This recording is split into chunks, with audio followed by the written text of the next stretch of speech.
Well, when you walk into the door, you'll see a very small restaurant. I would argue we're one of the tiniest, most intimate restaurants in Charlotte. It's 40 seats, it's cozy, there's a nice bar. And one thing you'll notice is that the ambiance is nice, it's kind of country French, but the star of the whole occasion is the food. My original line of working was politics, and so I was as far away from cooking as you could possibly get.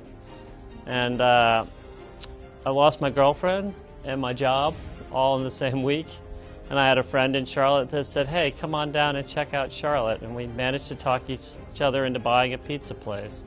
We didn't make any money at the pizza place, but I realized I love cooking much more than I love politics. I worked at a place in Boston called Les Ballier, which was a very highly rated, it was the top rated restaurant in Boston. And the chef taught me to never settle. When someone in my restaurant says, when one of my line cooks says, this is good, that's where we start.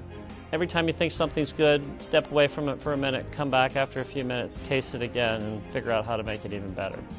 I think the people that work around me know that on a day in and day out business, I strive to do the best job that I possibly can, and they see that consistent effort.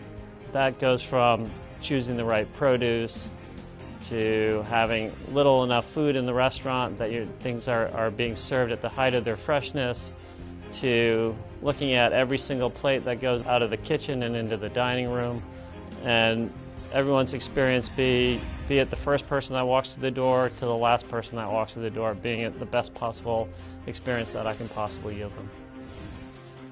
What distinguishes me from the other chefs in the competition, I think, is my perspective. When we first opened Barrington's, I would have people tell me, you need to put the meatloaf back on the menu that the previous owner had, or you need to do that, or you need to do this.